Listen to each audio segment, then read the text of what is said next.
Assalamualaikum warahmatullahi wabarakatuh. Alhamdulillah, puji serta syukur kehadirat Allah SWT yang telah memberikan rahmatnya kepada kita semua agar dapat berkumpul di diskusi kali ini.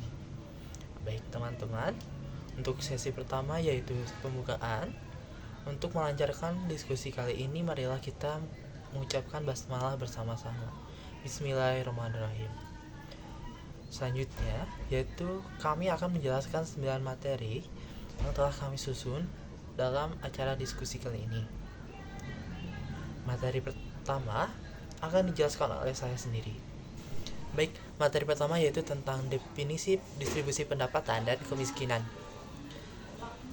Definisi distribusi pendapatan diartikan bahwa penyebaran atau pembagian pendapatan atau kekayaan di antara anggota masyarakat. Mungkin bisa disebut sebagai gaji, upah, dan warisan.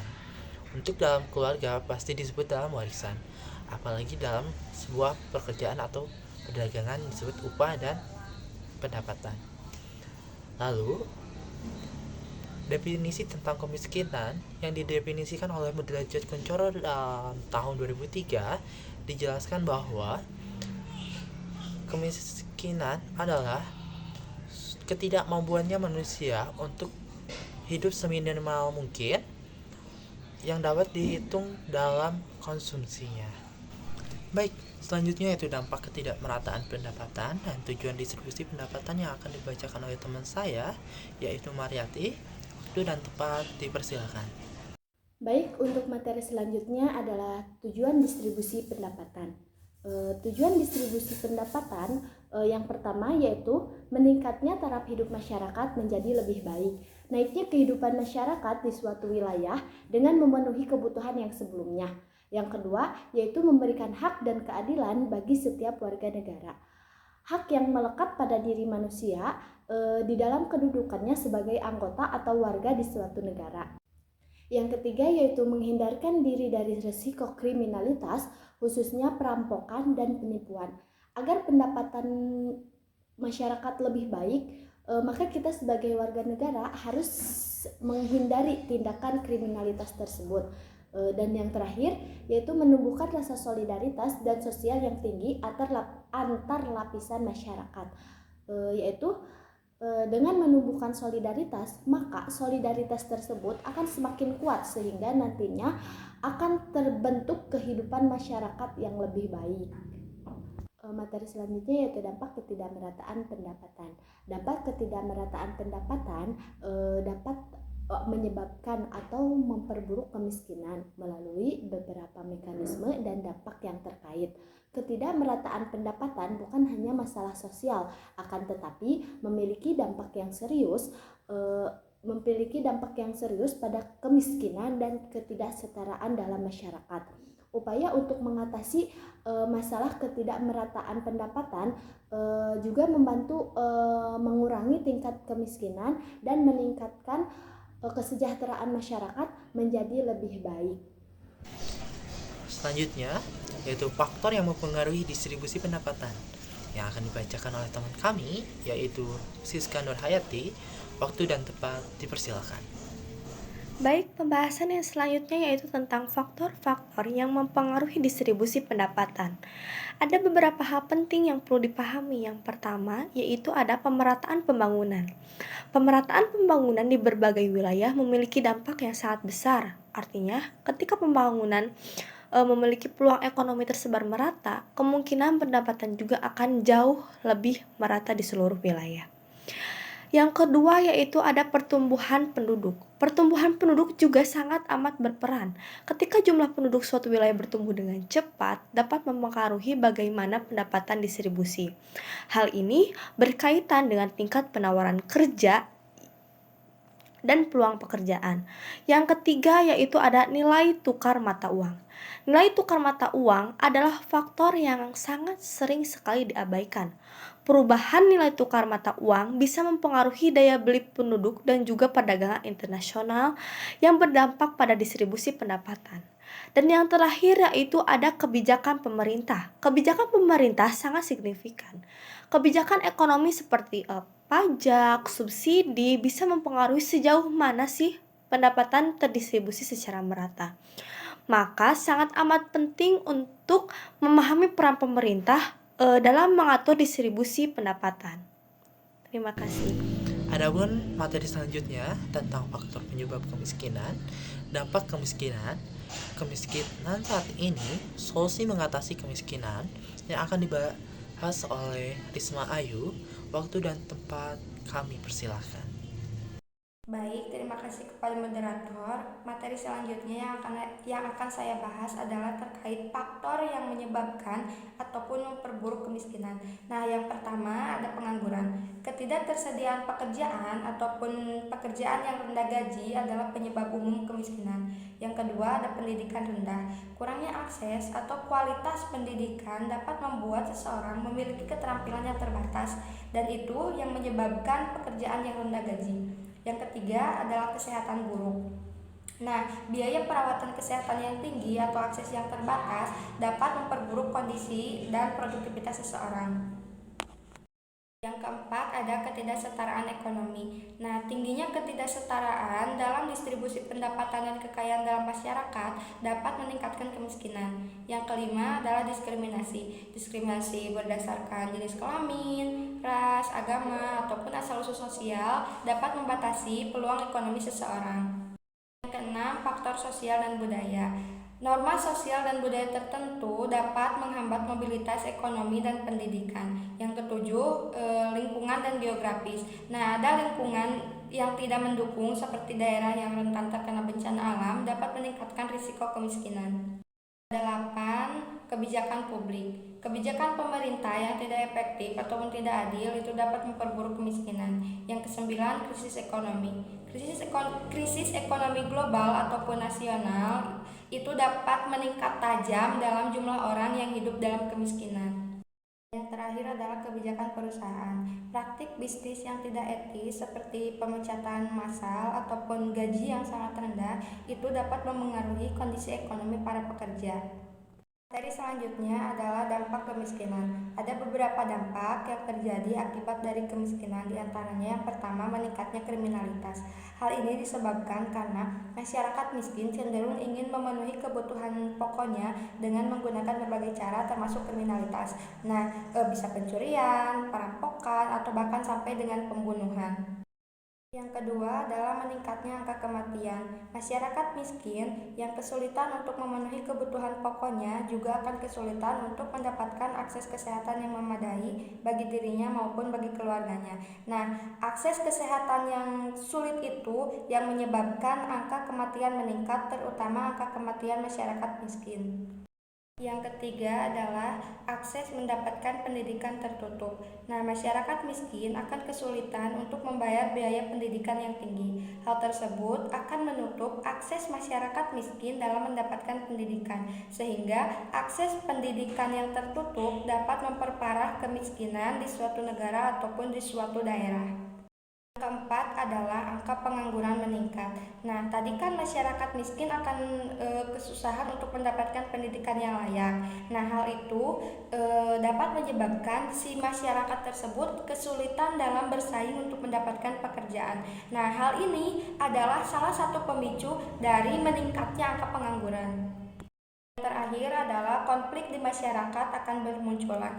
Nah, biasanya pada umumnya masyarakat miskin akan mendapatkan perlakuan yang berbeda dari masyarakat kaya, seperti untuk mendapatkan fasilitas tertentu. Nah, hal itu dapat terjadi konflik di masyarakat karena adanya kecemburuan sosial. Materi selanjutnya adalah kemiskinan saat ini. Nah, kemiskinan ekstrim sebenarnya terjadi pada saat COVID-19 2020. Selama pandemi COVID-19, tingkat kemiskinan di Indonesia mengalami peningkatan. Berdasarkan data Badan Pusat Statistik, hingga September 2020, jumlah penduduk masyarakat miskin meningkat hingga 27,55 juta jiwa. Jika dibandingkan dengan Maret 2023, tingkat kemiskinan mengalami penurunan dari 10,19% menjadi 9,36%. Persentase kemiskinan di Indonesia berdasarkan data Badan Pusat Statistik adalah pada September 2020 tingkat kemiskinan di Indonesia adalah 10,19% atau 27,55 juta jiwa.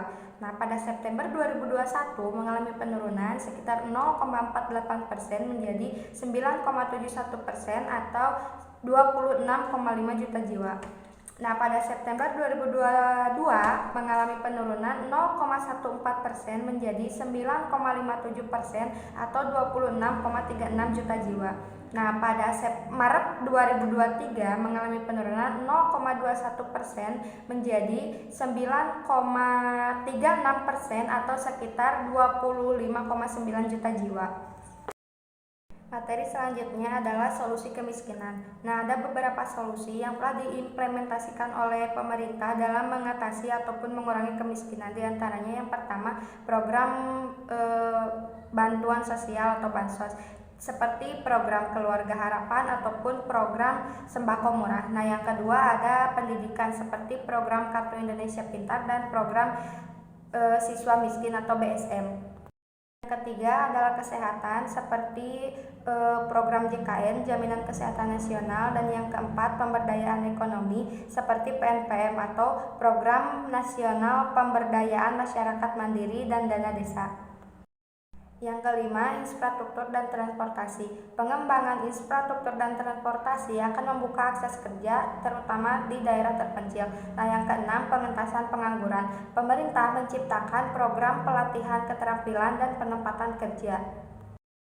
Yang ketujuh, perlindungan sosial seperti program pensiun dan jaminan kerja. Dan yang kedelapan, pengurangan ketidaksetaraan seperti pajak yang adil dan redistribusi kekayaan.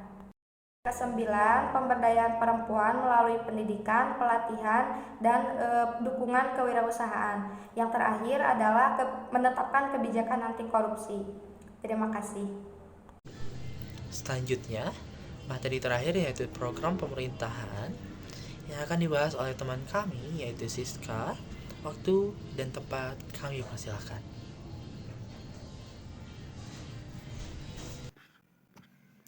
Baik, pembahasan selanjutnya yaitu tentang program pemerintah selama pandemi. Apa saja sih program pemerintah selama pandemi COVID-19 ini? Yang pertama yaitu ada bantuan langsung tunai ataupun BLT. Pemerintah ini memberikan uang tunai kepada masyarakat terdampak COVID-19 seperti pekerja informal ataupun keluarga miskin. Contohnya, pada tahun 2020, pemerintah Indonesia memberikan BLT sebesar Rp600.000 kepada keluarga prasejahtera. Dan yang kedua yaitu ada bantuan pangan non-tunai atau BPNT. Program ini memberikan bantuan berupa kartu elektronik yang dapat digunakan untuk membeli bahan makanan. Misalnya, program sembako murah di Indonesia yang memungkinkan penerima bantuan untuk membeli beras, minyak, dan gula dengan harga yang jauh lebih terjangkau. Dan yang ketiga yaitu ada bantuan sosial ataupun bansos. Pemerintah memberikan bantuan sosial dalam berbagai bentuk, termasuk sembako, perlengkapan sekolah, ataupun bantuan kesehatan. Contohnya, pemberian paket sembako pada keluarga yang membutuhkan. Dan yang keempat yaitu ada bantuan sewa atau hipotek. Untuk membantu masyarakat yang kesulitan membayar sewa rumah ataupun angsuran hipotek, pemerintah bisa memberikan subsidi. Contohnya program subsidi sewa di beberapa negara yang membantu penyewa ataupun pemilik rumah dalam membayar tagihan. Dan yang kelima yaitu ada subsidi listrik. Pemerintah juga memberikan subsidi pada biaya listrik agar masyarakat dapat mengakses listrik dengan harga yang jauh lebih terjangkau. Contohnya, Indonesia memberikan diskon tarif listrik untuk pelanggan tertentu selama pandemi. Yang keenam yaitu ada dukungan pendidikan. Pemerintah dapat memberikan akses pendidikan daring, laptop, ataupun kuota internet kepada mahasiswa yang memerlukan untuk dukungan pembelajaran jarak jauh. Contohnya, menyediakan laptop dan paket data untuk mahasiswa agar dapat mengikuti pembelajaran online. Semua ini dapat dilakukan untuk membantu masyarakat mengatasi dampak ekonomi dan sosial yang diakibatkan oleh pandemi COVID-19. Terima kasih. Baik, selanjutnya yaitu kesimpulan yang akan dibacakan oleh saya sendiri. Kesimpulan yang kami dapat yaitu distribusi pendapatan yang tidak merata dan kemiskinan adalah suatu masalah yang penting bagi perekonomian Indonesia. Apabila distribusi pendapatan yang tidak merata itu dapat mempengaruhi suatu faktor kemiskinan dan menghambat suatu pertumbuhan perekonomian di Indonesia. Adapun upaya yang telah dilakukan atau diatasi oleh pemerintah masih perlu dilakukan secara komprehensif melalui pertumbuhan ekonomi dan retribusi pendapatan. Pemerintah masih perlu melakukan atau mempertimbangkan kebijakan seperti penggunaan produksi padat karya, investasi, dan lain-lain, serta dalam kebijakan perpajakan progresif. Dalam data APBN 2023, pemerintahan memiliki tujuan untuk mengurangi tingkat kemiskinan dan pengangguran, serta meningkatkan indeks pembangunan manusia, dan semua itu adalah suatu proses untuk menuju kemerdekaan atau kemakmuran perekonomian di negara Indonesia. Demikian untuk materi yang telah kami sampaikan. Mohon maaf apabila ada kesalahan kata atau kata yang tidak enak. Kami dari kelompok 4 berterima kasih kepada yang telah mendengarkan presentasi kali ini. Sekian dari kami, mohon maaf dan terima kasih. Wassalamualaikum warahmatullahi wabarakatuh.